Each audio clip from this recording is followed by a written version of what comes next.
Halo, selamat datang di podcast Hermana Kemana. Podcastnya anak rantau yang lidahnya tidak cocok dengan selera ibu kota.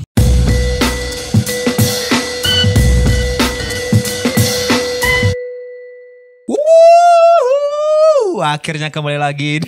Saya tidak pernah sesemangat ini ya, karena sepertinya di podcast, di konten podcast ini tuh podcast. Di konten podcast ini saya lebih bersuara tentang hal apapun yang ada di benak saya dan segala sesuatu yang pernah saya alami di ibu kota ini yang mungkin membuat saya merasa shock culture. Asik. Di pembahasan kali ini kita akan bahas tentang kuliner. Wah, mungkin Anda anak rantau juga pernah merasakan shock culture dengan menu-menu makanan yang Anda temui di daerah perantauan Anda. Nah, saya ini adalah perantau dari kampung. Saya orang kampung sekali. Saya orang Padang yang tinggal, bisa dibilang itu perbatasan lah. Itu bukan Padang kota. Ya mungkin Anda sudah dengar podcast sebelumnya saya menceritakan tentang rumah saya. Ketika saya pindah ke Jakarta, saya itu mengalami shock culture pertama. Menu pertama yang saya makan di ibu kota yang membuat saya itu menjadi langsung kangen kampung halaman adalah nasinya. Ya, di podcast sebelumnya sudah pernah diceritakan juga kalau nasi di Jakarta itu nasi pulen. Nasi lunak. Nah, ini orang-orang Jakarta suka makan nasi yang lunak-lunak itu. Kalau di kampung saya itu beras perah. Saya tidak tahu kenapa di Jakarta bahkan banyak sekali teman-teman saya yang saya temukan adalah mereka yang tidak terlalu suka dengan nasi perah, tapi lebih memilih makan dengan nasi pulen. Nah, kalau saya sebisa mungkin pakai nasi perah. Nggak bisa saya makan nasi pulen tuh, nggak terlulur dia di leher saya nih ya. Paham nggak sih? Maksudnya kayak awal-awal itu saya harus merasa kayak, ini yang harus saya hadapi di ibu kota, ini yang harus saya makan.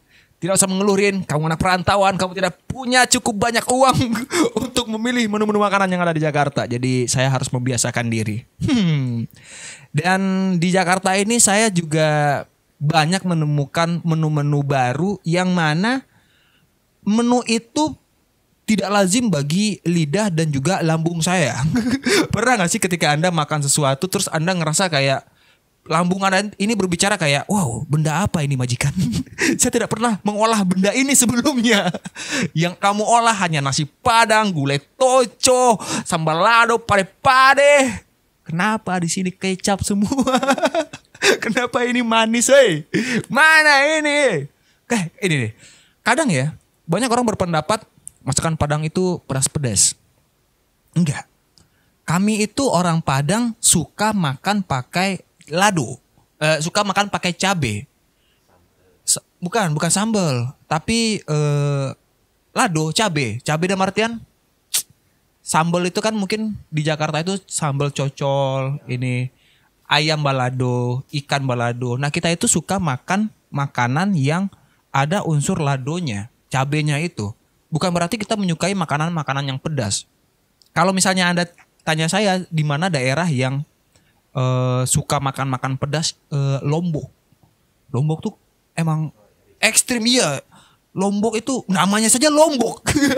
Ya, namanya saja Lombok gitu.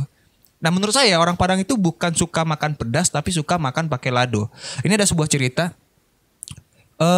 Kebanyakan orang tua yang di Padang, terutama yang di dekat-dekat rumah saya, itu akan sangat bangga, akan sangat merasa anaknya itu sudah besar ketika si anak itu sudah bisa makan pakai lado.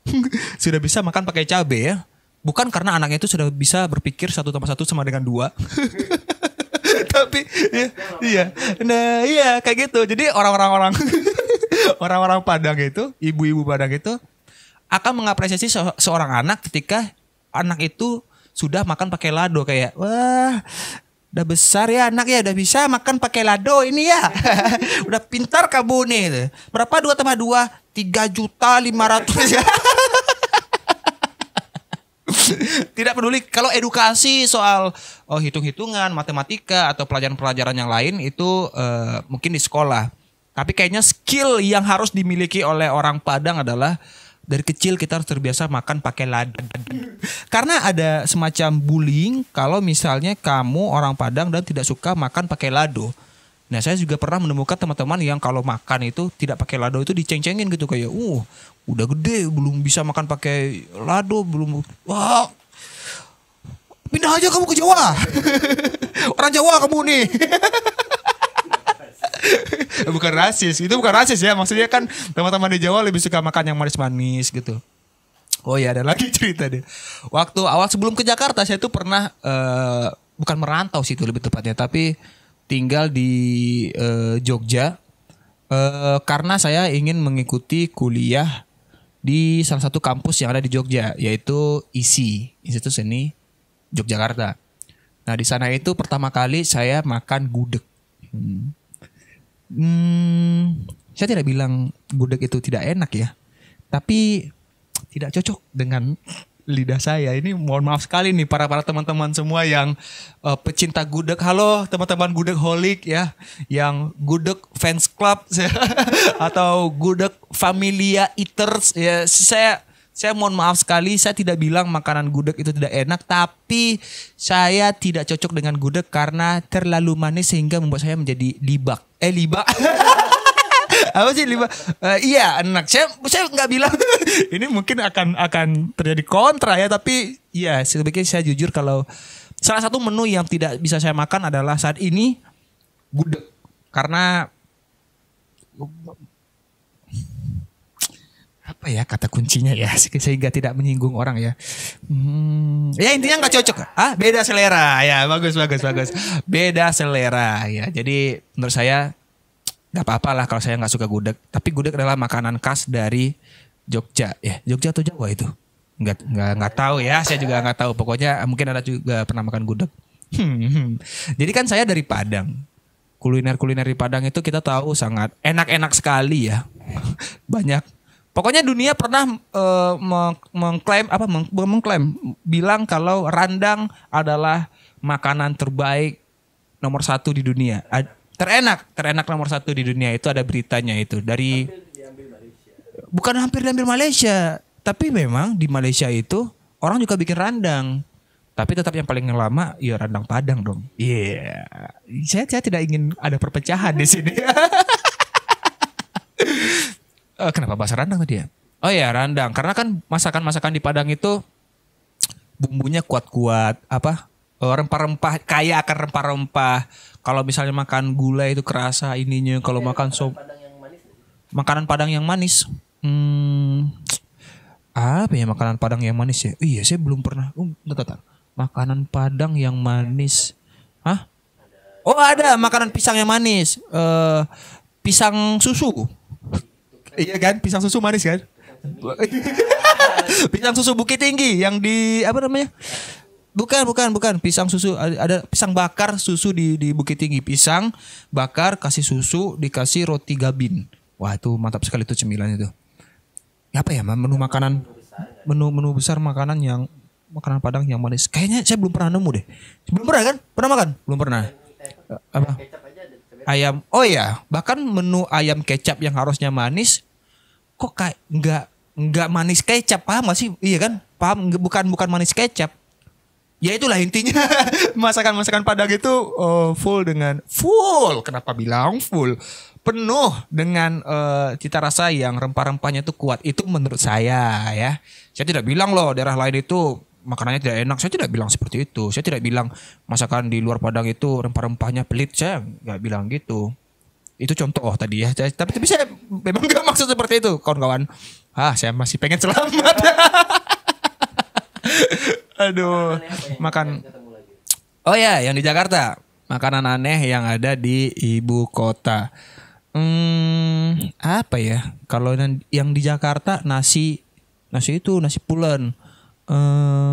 Apa ya makanannya paling makanan enggak kalau makanan aneh saya lupa. Oh ini deh, bubur itu dulu saya nggak suka bubur ayam aneh, bubur ayam apa sih, kenapa ada bubur dikasih ayam, aneh sekali gitu. Tapi karena penasaran dengan Cing Abdel, mungkin kalian tahu Cing Abdel yang suka posting bubur palapa, saya jadi penasaran gimana sih caranya menikmati bubur ini gitu. Akhirnya saya coba, nggak habis, coba lagi nggak habis, sampai akhirnya saya bisa memakan bubur itu. Walaupun saya jujur saat sekarang ini bubur bukan menjadi pilihan utama untuk dimakan gitu. Tapi ya pada akhirnya saya bisa makan bubur. Dan dari situ saya mendapat sebuah pencapaian kalau sebenarnya kita itu bisa makan apa aja kalau sudah terbiasa. Intinya itu kan. Mungkin di Jogja itu kalau saya terbiasa mencoba gudeg itu, jadi saya mulai terbiasa dengan rasa-rasa manis dan lain-lainnya itu ya. Jadi masalah shock culture itu sebenarnya terletak pada keterbiasaan kamu mencicipi makanan tersebut. Tapi kan ya kita nggak selalu makan makanan seperti itu. Seperti jadi ini ada cerita nih. Di Comika Manajemen itu biasanya ada kegiatan makan-makan. Makan-makannya itu bukan makan makanan lokal ya, tapi makan-makan mancanegara. Agak sombong sih tapi ya udahlah. Saya pernah makan bolognese apa gitu, pokoknya spaghetti lah gitu. Spaghetti apa gitu, bumbunya apa gitu, makannya itu pakai roti apa gitu. Makan. Terus saya berpikir kayak, oh ini yang digadang-gadangkan oleh luar negeri makan bolognese. Oh ini adalah makan-makanan oleh para Instagram yang sumpah pengen meninggal. Ternyata pengen meninggal dalam makna sebenarnya. Karena tidak cocok. Makanan apa ini? Saya tidak bisa. Tapi itu tadi saya ingin melepas rasa penasaran saya dengan memakan makan itu. Oh ini satu lagi. Saya kemarin itu pernah bikin konten kulinerin itu makan papeda. Arif Brata, dia sudah terbiasa dengan makan itu. Jadi dia makan aja gitu. Saya sumpah saya tidak terbiasa ya. Saya tidak biasa. Saya makan terus sampai di leher itu kayak gulak. Ayo telan. Naik lagi dia bisa. Kenapa tiba-tiba ada kumbang? Ya, itu kalau di Cina itu dimakan. Cina kan kuliner Cina ya. Kuliner Cina aneh-aneh bro. Saya ngeliat kuliner Cina tuh makan kelelawar, makan kan COVID katanya gara-gara orang makan kelelawar ya. Padahal kan itu dari nggak usah deh. Saya tidak ingin bahas COVID dulu ya, kita bahas kuliner dulu. Apalagi oh iya saya pernah diajak makan makanan Brazil. Makan daging Brazil. Kita makan di sebuah restoran di Jakarta, saya lupa namanya apa. Pokoknya itu makan makanan Brazil yang daging itu banyak gitu, terus dipotong-potong. Datang daging satu. Ini apa mas? Ini daging Neymar. Daging Neymar. Saya minta ya Ronaldinho dong gitu. Nggak bisa bang, giginya nggak bisa dilepas ini. Masih ada. Tidak ya, itu kanibal sekali itu sebenarnya. Itu hanya bercanda.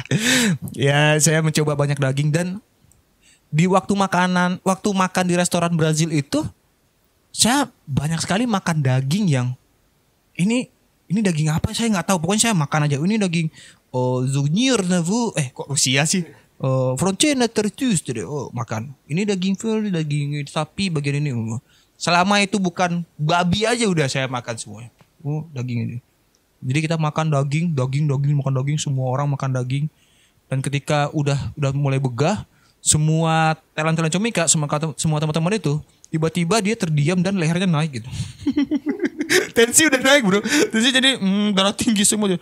Ada yang diam, ada yang sudah tarik nafas, sudah yang gitu. Tapi Bang David jago. Bang David makan daging tapi enggak apa. Saya ini kalau makan daging terlalu banyak, saya ngerasa udah mulai pusing. Sate kelatak. Pernah coba sate kelatak? Iya, sate kelatak itu ternyata daging kambing muda yang dibakar gitu dengan kuah apa gitu saya nggak tahu. Tapi enak. Ya itu di Jogja juga tuh enak. Saya makan itu enak. Saking enaknya makan terus berhenti karena tiba-tiba saya vertigo yang gitu. Oh sudah ini sudah limit ini sudah limit. Itu makan makanan enak tuh di Jakarta di rantau. Iya. Sepertinya kalau di rantau itu nggak semua makanan itu kita bakal shock culture ya. Maksudnya shock culture dalam artian, apa ini bukan itu kan? Tapi lebih kayak, ini kuliner. Iya itu dia. Berarti menurut saya lidah perantau itu biasanya akan mencari makanan yang ada di perantauan yang menunya itu tidak terlalu kontras dengan apa yang biasa dia makan. Iya kan, masuk kan, gitu kan. Bukan satu hal yang tiba-tiba kita makan belut, tahu belut? Tahu belut apa? Belut. Bukan belut ya. Balut. Kayak mungkin teman-teman yang nonton saya ini ada yang merantau ke Thailand. Jadi Thailand itu ada kuliner. Thailand kan ekstrim, kuliner ekstrimnya banyak gitu. Jadi ada telur itik yang hampir menetas. Jadi janin itik yang masih kayak gini nih. Ini kan. Jadi pas dikupas itu kan ada janinnya kayak, jangan makan saya. Tapi itu dimakan. Dan itu jadi kuliner di sana. Makan apa namanya? Scorpion apa namanya? Kalajengking. Kan scorpion kalajengking. We're cheering in the middle of the moment. Lama banget nyanyi lu, gue makan lu. Enggak sih. Terlalu absurd ya. Oh, ini ada merchandise saya. Ini kain sarung. Sebagai anak kos, saya selalu menjaga ibadah saya. Ya ibadah bisa pakai kain sarung apa aja sih, tapi kan lebih nyaman pakai sarung saya. Belinya di Physical, silakan cek di Instagram saya ada atau langsung ke akun @physical. Ini bukan promo ya, tapi ini tiba-tiba ada sarung di sini karena saya memang rajin beribadah, insya Allah ya. Amin. Sebagai anak rantau ya itulah supaya menyelamatkan kita agar kita tetap sadar kalau kita itu sekarang itu dirantau tanpa bantuan siapa-siapa. Hanya Allah yang akan membantu kita. Kenapa jadi kajian, bro? Tapi makanan berarti masih aman ya? Belum yang makanan di iya di Jakarta, dan kita sebagai anak kos tuh juga harus milih-milih tahu. Juga harus bisa milih-milih makanan yang saya orangnya yang apa ya? Kalau pesan makanan itu saya lihat dulu bentukannya seperti apa. Oh, ini bisa dimakan nih. Oh, ini bukan bisa dimakan kok, kayak petualangan ini apa? Survivor yang dia makan ambil daun. Oh, daun ini bisa dimakan. Bukan itu. Tapi lebih kayak dari bentuknya aja. Karena kan kalau kita ngeliat bentuk kadang kita udah menyimpan di sini ini. Oh, ini ayam bakar ini ayam goreng ini. Ya masih normal-normal lah. Apa ya makanan paling ekstrim? Saya nggak ingat deh. Kayaknya kuliner. Podcast tentang kuliner ini bakal dibikin 2 episode atau berapa episode gitu. Soalnya saya juga bingung mau cerita yang mana. Karena saya itu pergi ke tempat makan makanan enak itu karena diajak sih sebenarnya. Bukan inisiatif sendiri. Oh. Apa? Inisiatif sendiri beli makanan mewah. Oh, hedonisme. Oh, saya sadar diri. Saya sadar sendiri sekali, teman-teman. Saya adalah mungkin stigma orang Padang pelit itu akan saya aminkan dalam hal memilih makan apa gitu. Saya bakal sangat sedih kalau menu yang saya makan itu harganya lebih dari 100.000. Tapi ada momennya saya makanan yang paling mahal yang pernah saya beli adalah Lawless Burger Bar. Ya, Lawless Burger Bar itu daging apa ya? Burger lemi terus ada paket, pokoknya paket deh 80 ribuan kalau nggak salah ya. 80 ribuan itu makan. Saya makan ini karena saya cinta seringai. Saya makan individu merdeka. Individu merdeka. Oh, sampai di kos individu baru sadar hidup miskin ternyata. Individu merdeka. Demi seringai saya makan Lawless Burger Bar. Tapi akhirnya Gofar ditangkap. Enggak ditangkap ya bermasalah. Enggak itu sih publik kita ya. Jangan. Ya saya di podcast ini ngobrol ngalur kidul ya. Seingat saya aja pembahasannya. Tapi ya semoga Anda yang mendengar ini terhibur atau setidaknya memahami. Ya beginilah pembahasan podcast anak rantau tentang kuliner. Karena banyak sekali. Oh ini. Saya pernah makan burger di acaranya Mas Panji. Itu waktu acara Keadaan Kahar. Saya makan burger. Dengan harga satu burger itu 350.000. Iya. Tebel, besar bung. Burger kentang 350.000, tapi emang enak banget gitu. Dari situ saya berprinsip untuk hidup enak itu sebagai anak kos ya harus berhemat banget untuk bisa makan seperti itu, atau carilah relasi orang kaya sebanyak mungkin. Agar Anda berkemungkinan diajak untuk acara makan-makan. Itu dia ya. Apa lagi ya? Sudah ya, itu saja. Dan sebenarnya topik tentang perantauan ini seru dibahas sekali. Banyak hal-hal yang pengen saya bahas. Tapi ya di podcast ini saya mencoba untuk menceritakan hal-hal di permukaan saja. Kalau Anda pengen tahu hal-hal yang lebih intim dari kisah saya di perantauan, nonton saja stand up show saya yang berjudul Kundang. Promo Kundang di akhir tahun ini insya Allah. Di situ ada termasuk pembahasan tentang perantauan. Ya, untuk Anda yang perantau, masa nggak mau dengar kisah sedih anak rantau. Udah over nih 21 menit. Udah, itu aja podcast Hermana Kemana bertema kuliner. Kayaknya masih kurang, mungkin next bakal dibahas lagi, atau mungkin saya menemukan topik yang tentang kuliner yang kayaknya ini harus dibahas di podcast Hermana Kemana. Apa? Info apa? Ya, info buat teman-teman, kalau misalnya teman-teman sudah sadar di akhir bulan dan miskin tidak ada uang, silakan cari promo-promo sebanyak mungkin atau ya masak. Itu dia. Jangan hedon ketika Anda miskin, dan berzakatlah ketika Anda punya rezeki. Waduh, baik sekali Rin Hermana. Saya Rin Hermana pamit, dan jika Anda punya cerita tentang kuliner atau apapun, silakan tulis di kolom komentar. Dan Anda pengen cerita tentang apa di podcast Hermana Kemana ini, silakan tulis juga di komentar. Terima kasih. Drop the mic.